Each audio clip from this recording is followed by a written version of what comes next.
Welcome to the Stronger Marriage Podcast with Trey and Lee. Thanks for joining us, guys. We're glad you're here. We are glad you're here. And thank you for those who subscribe to our podcast, whether it's on YouTube or Spotify, any of those things where you listen to music, Apple Podcasts. Thank you for listening. We're absolutely honored. Mm-hmm. What do we got coming up? Workshop-wise? Yeah, anything. Gatesville, Texas. Okay. Yeah, that's going to be great. We have Lubbock, Texas coming up on the 23rd. It's not too late to sign up for that. If you are anywhere in our area around Lubbock, the 23rd, it's just a Saturday workshop. Join us. We would love for you to come be a part of that. Yeah, December 6th and 7th in Jonesboro, Arkansas. So you Arkansas folks, that area, tell your spouse, hey, here's what I want for Christmas. Take me to a Stronger Marriage workshop. It'll be fun. You will like it. And then we are about to open registration for Wichita, Kansas.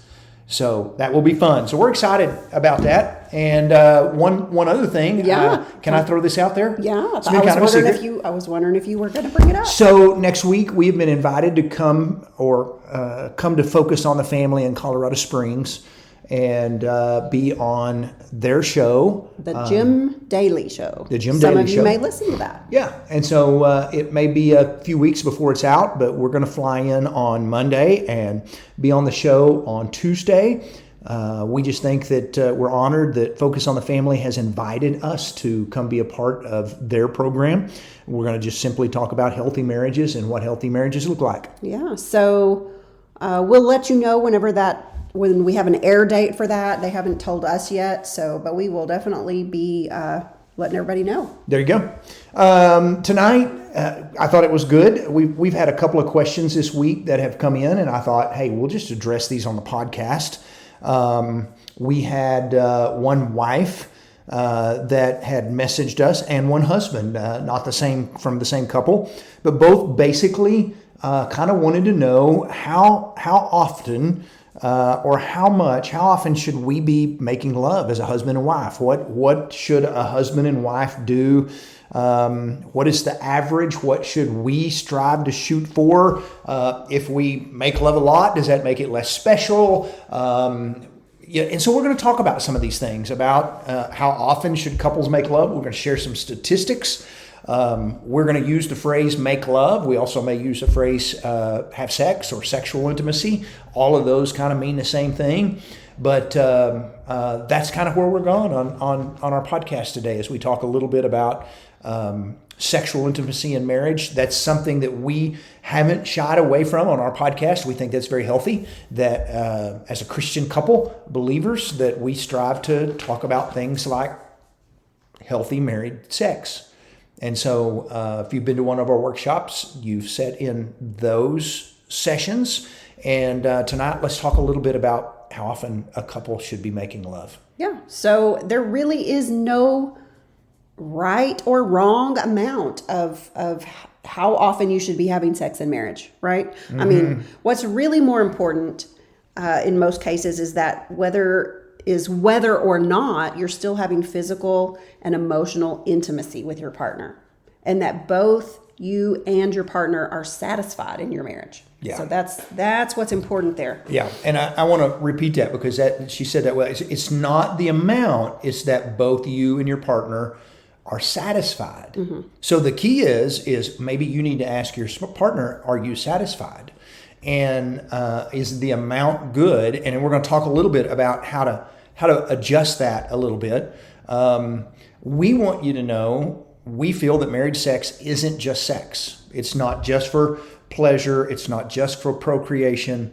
It is how a husband and a wife, how God created sexual intimacy. It is how God created sex in marriage. It is to connect you, and it reconnects you over and over and over, reminding two people that they are one.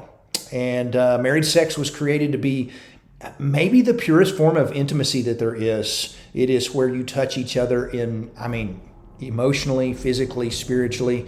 There is just so much there to the way God created it.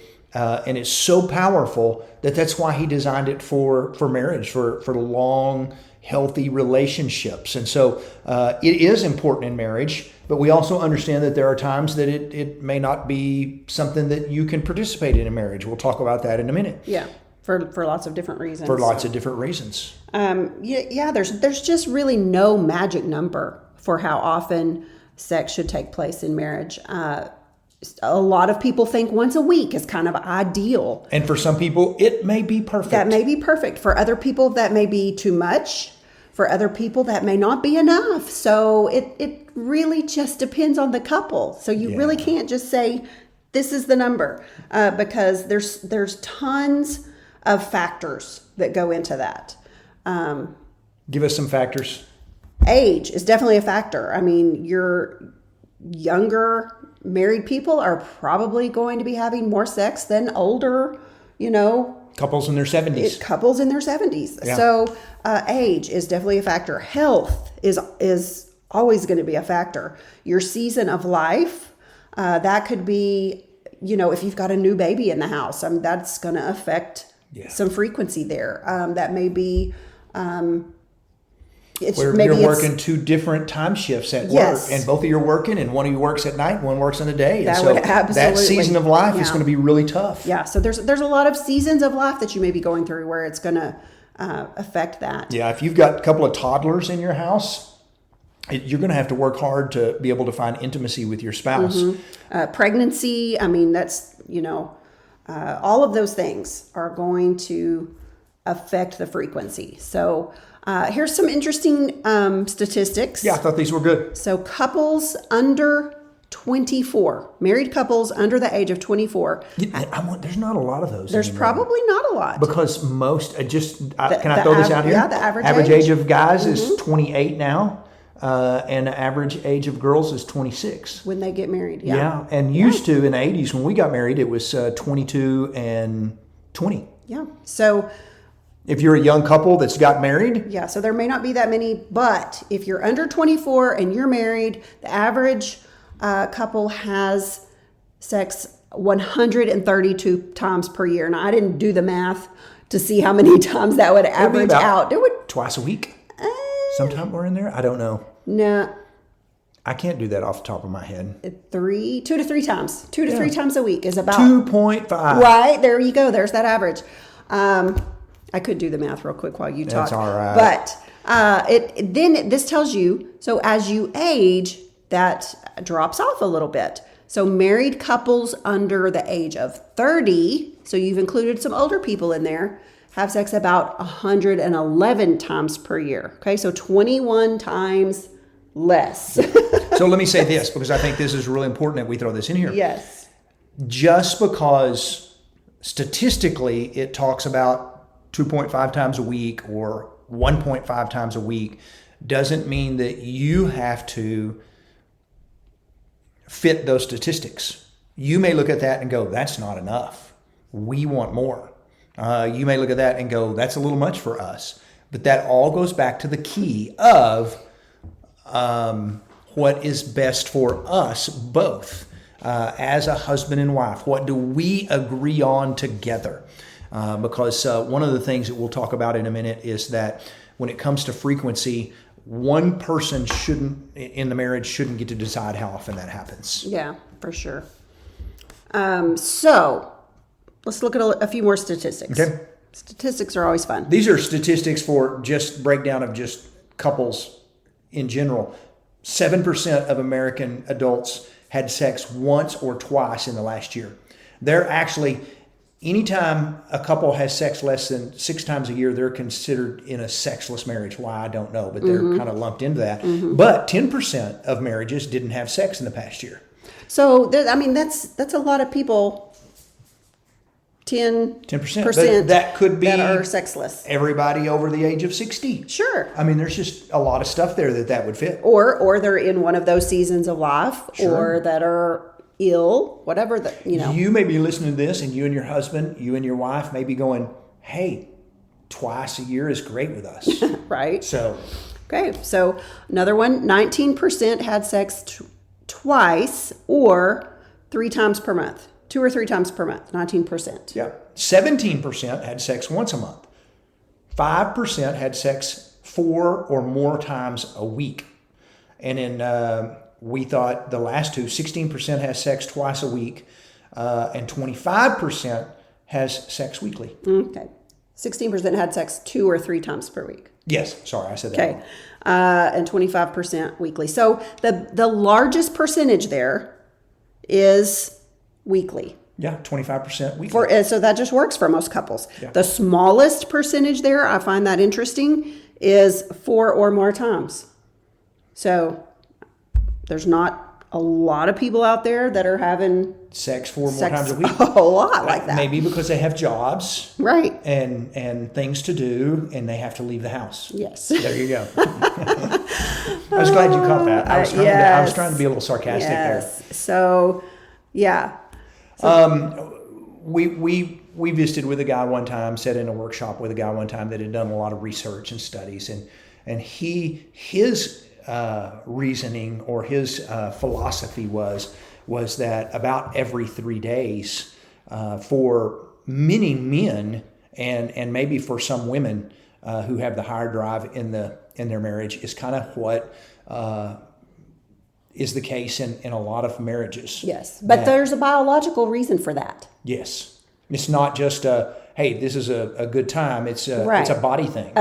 It takes about 2 to 3 days for the sperm count to be at its highest again, to build back up and be at its highest. And so whenever it's all built back up, you just sort of biologically are saying, hey, it's time to release again. I need to do something with all this stuff. It's time to release. And so there is a legitimate biological reason why a lot of men feel that need about every 3 days. Yeah. So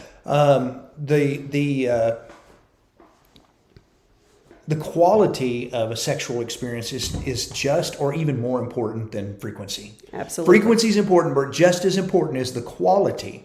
And if a couple is satisfied sexually, that's really the goal. Mm-hmm. If a couple goes, hey, we're good with this, whatever that amount should be. Right. What a couple shouldn't do is sit down and go, well, we hear that this is what it is and we're not that. Or we hear, is there something wrong with us because we want to be sexual more than what the statistics state. Right. You do what fits your marriage. But the reason we shared those statistics is because they were just sort of all over the board. Yeah. I mean, there was, so you're going to fit one of the statistics that we threw out there, which means you're perfectly normal because there were plenty of other people in the same category as you. So here's another thing I want you to know is healthy married sex, and this is healthy in a healthy marriage, it really requires a lot of compromise. A lot. Actually, 2 C's, compromise and communication. Mm-hmm. Both of those are really important. We're going to talk about communication in a minute, but compromise, just like any other issue in the marriage, couples have to kind of negotiate everything from who's initiating sex to how often it happens. Mm-hmm. And so we say in our workshops, and we've said on this podcast before, if a higher drive spouse is saying, hey, 3 times a week is great, and I would love that, and a lower drive spouse is going 1 time a week is plenty for me, then strive to meet in the middle at 2. So that's what you call the right way to do things. Neither of those 2 spouses should get to be the key holder who gets to decide who's having the sex and how often it's happened. It should be a agreed upon thing. That's right. When it comes to initiating, if your spouse initiates and it's really just not a good time for you for whatever reason, don't ever refuse. Don't ever just shoot them down. Consider giving a rain check instead. Yeah. We like that. Yeah. A rain check just says, hey, you explain to them, I'm just really, maybe you really do have a headache. Maybe it's, this time you really do have a headache. Maybe you really do. Maybe it's for women, it's kind of close to your time of the month. And sometimes that's just a really stay away, no touch. So whatever the reason, give your reason. And maybe you don't even have to give a reason. Just say, this is just not a great time, rain check. And then what we like to say for that, the rules really are, you need to make good on that within 2 to 3 days. Yeah, do your best. You can't give a rain check and then go, then never follow through with the rain checks. So you don't want a spouse that goes, I have 7 rain checks. Right. My spouse has never. It's not a rain check. I'm going to cash these all in this week. That's exactly right. Hey, we're going to be clear your schedule for the rest of the week. Just take the week off. That's exactly right. And so that is just what really needs to happen. Because what's going to take place is if one spouse is constantly asking or initiating and the other one's getting shot and they're getting shot down all the time, they're gonna eventually stop asking. They're gonna just go, hey, it's not worth the hurt of me asking. And that does hurt, because when you're asking for your spouse to be sexual with you, that's a very vulnerable position, very vulnerable, because you're saying, will you be vulnerable with me? And when your spouse, if you can do that in a way that doesn't sound like, no, I don't want to do that with you, it will take some of the sting out of that. But if you're constantly shooting down your spouse, they will eventually quit asking. And then what's going to happen? You may be going, well, finally they've quit asking all the time. But that may be what leads to those sexless marriages. That's exactly right. And then you've got somebody, and then over time you go, why is my marriage not good? Yeah. Why is my spouse not ever want me or interested in me? Why do they not ever want to take me on a date? Why do they not ever want to do this with me? And that's because they've been shot down so many times sexually, they just don't feel it anymore. Yeah.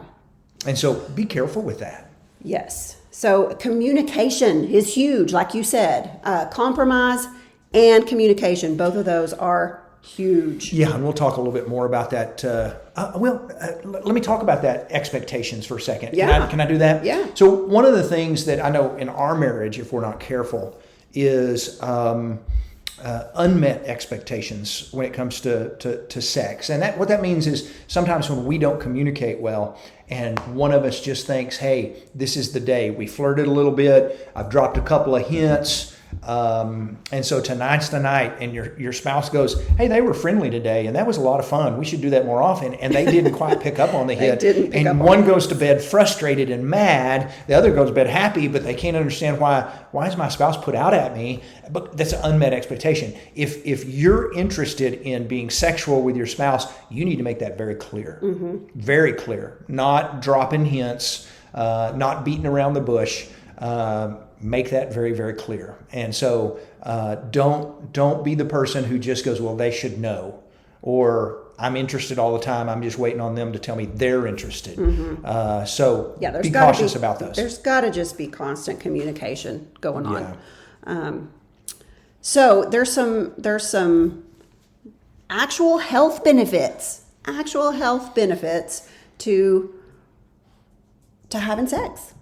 So regular activity, regular sexual activity benefits a lot of things, like your health, your well-being, your quality of life. Yeah. People who have an active sex life may be more physically fit. They may be happier. These are studies that have been done. Yeah. They may have better cognitive function. They may have an increased life expectancy, have a better immune function, and experience less stress. I have heard new studies out. I don't know that this is true. I have no quotes for you. Somebody out there in the world can look this up, but I've heard true that regular sex for men brings the chances of prostate cancer down. That it's healthy for your. I don't know, but I have read that. Hopefully that wasn't a man that made that up, but no, I saw it on a news program or something that was something that was. And I don't know how they study that. I mean, I've seen that before, that it reduces stress. It can help you sleep better. But it does release some good things like, serotonin, oxytocin. Yeah, there's another one that I can't think of the name. Yeah. If you want to do a really cool study, sit down and study what oxytocin is. Oxytocin is released into your body when you are sexually intimate with your spouse, and it's that thing in your body that goes it's a claiming hormone, a claiming that makes you go, this is my husband or my wife, and I love them. And so there's so much power in this act of sexual intimacy with your spouse. That's right. And it makes us feel connected. It does. And that just kind of leads us into the next thing that we wanted to talk about. Yeah, men and women are kind of wired up a little bit differently. Not every man and woman are like this, but men through sex feel connected with their wife. At least that's how it is in our relationship, and they say most men are that way. That I feel very connected to you when we are sexually active, and when we are sexually active, it makes me more emotionally vulnerable because we've been sexually active. Which means I am more open to communication. I'm more open to seeing what you need. I am more open to just picking up on things that are needed in your world because I feel connected to you. And it's kind of, there's my what do I need to do to help her or serve her or love her because I feel very connected to you. Now the difference is for many women, they need to feel emotionally connected before they feel like they want to have sex with their husband. So the crazy thing is they're both kind of wired up different. And so that wife needs to feel very emotionally connected before she goes, I want to be involved sexually with my spouse. And so and it's a cycle because when the wife is willing to be more sexually active, the husband feels more connected and wants to do all those things you just said, which in turn will make her want to be more sexually active. So it's this. Maybe it's the way God wired it up. It's this really cool cycle. There was a wife that actually said, "I've noticed that when I'm meeting my husband's needs sexually, he's more open. He communicates better. He serves me. He strives to meet my needs, and it's not because he feels obligated." But it's because he feels very connected to me during those times. And this is good for my marriage. Yeah, I remember her last statement. She said, why would I not want to meet his needs sexually? Because he treats me so good. And so it's just kind of one of those things that she sees, this makes him feel connected and do these things for me. So why can't I do these things for him? And she was talking about that he has the higher sex drive in their marriage. Right. Yeah. So it is. It's a cool cycle.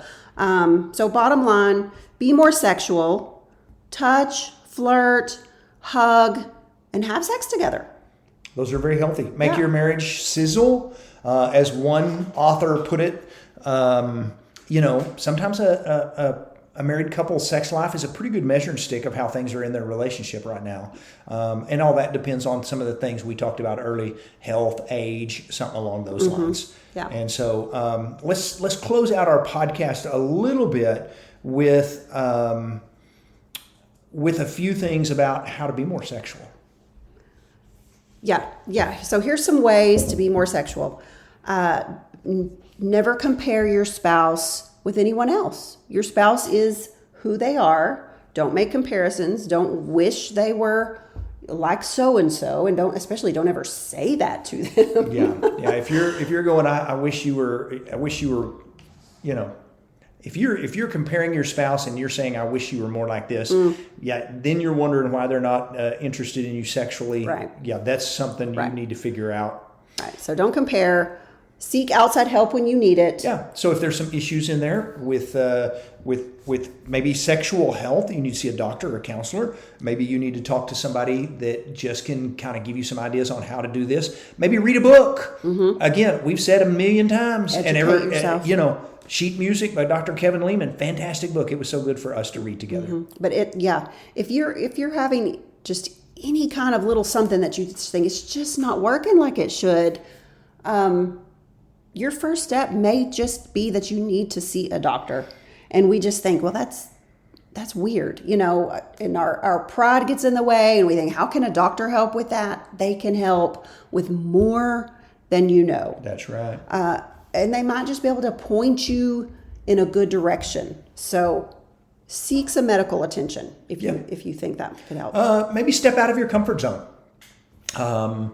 Lee says this in our workshop, you don't always have to do the same things the same way.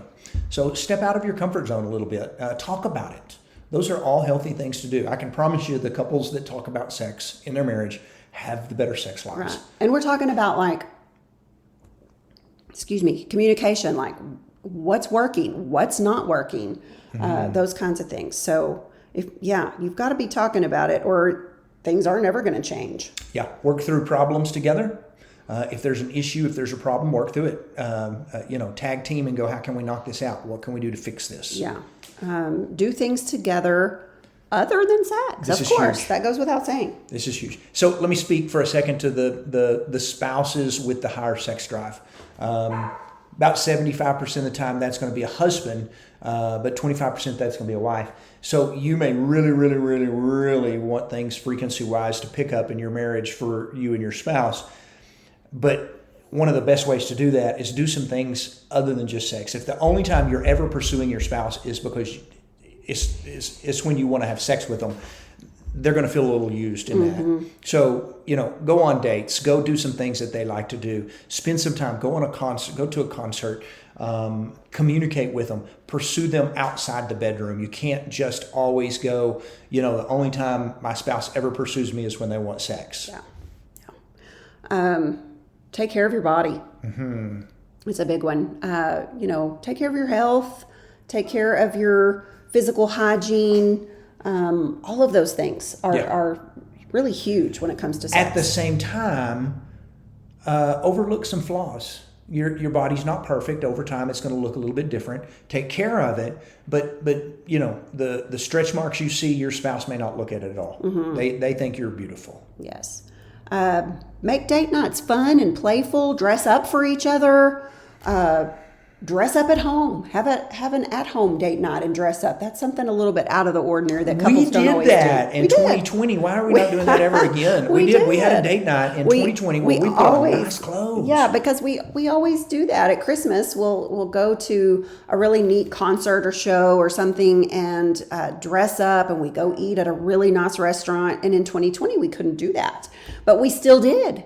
Yeah. We actually watched a concert at home of one of our favorite bands, just a kind of a recorded concert. We dressed up, we fixed some steaks, and that was a lot of fun. I saw a video the other day where a wife had said, I'm going to dress up for my husband tonight. They had a couple of kids, but she put on, I guess, something that he thought was very attractive. She put on a dress, came in from work, and she was fixing supper in a dress, and his first words were, "Whoa, you look amazing." And she accomplished what she was wanting to do. That's right. to get noticed, to just say, hey, you can't always just dress down in your marriage. You also have to dress up. Yes. Don't be afraid to ask for what you want. That's another point we wanted to make. It all goes back to communication. Be assertive. Okay. You mean talk about that? Talk you know what about that is? that, yeah. Assertive means, I'm trying to think of a way to say this. Kind of like aggressive. Don't participate. Yes. Take control at times. Sometimes we joke about date nights for couples is always like, what do you want to do? I don't care. What do you want to do? I don't care. And nobody really wants to decide. And now roll that over to sexual intimacy in your marriage. You can't look at each other and go, what do you want to do? I don't know. What do you want to do? Well, it's kind of nice when you take turns being assertive. Yeah, and go, you fall into a rut if you aren't careful. You can easily get into a rut sexually. So, yeah. Yeah. Take control. That's a good way to put it. There you go. I like that. Schedule it. Schedule it. We talk about this often. We want to throw this out one more time. We do. This is important. People will go, hey, that's, it should be spontaneous. We love spontaneous sex, but if you're always waiting until both of you are in the mood and you both have the exact same, schedule where it clicks, you may not be having a lot of sex. Right. And so it's like scheduling it simply means, you kind of go to your spouse and say, it's been a little while. How about we don't have anything on the schedule tomorrow night? Can we get into bed early? And surely your spouse knows what that means. And they go, that sounds like fun. And boom, it's on the schedule for tomorrow night. There you go. We have some friends that they go so far as to they have a day of the week. They said that for years, they just know that day is their day, unless, one of them's sick or something like that where it's not possible. But they look forward to that day. And they said, if it happens any other time other than that day, that's a bonus. But we always know that that's our day. And so that's a great thing too. If you just have, a day of the week that's going to work better than another, just make that your day. And as Lee says, oftentimes that's pretty healthy for the women because it's very mental. It is. It's very helpful for women to be able to mentally prepare, to know that it's coming. And we might, be more willing to dress up and clear our schedules and all of those things. So that, yeah. Well, this was a fun podcast. It was. And we ran. Wow, we went a little longer than we usually do. Yeah, sorry about that, guys. This was fun. We hope you find it beneficial. I think it would be great if you could share this podcast with your spouse and just go, hey, what do you think about this? Talk about it. Yeah. It's very healthy. Maybe this podcast, y'all listening to it, could give you something to listen to together. Yeah. Good idea. Okay. We will see you in a couple of weeks. That's it. Have a good night. Bye.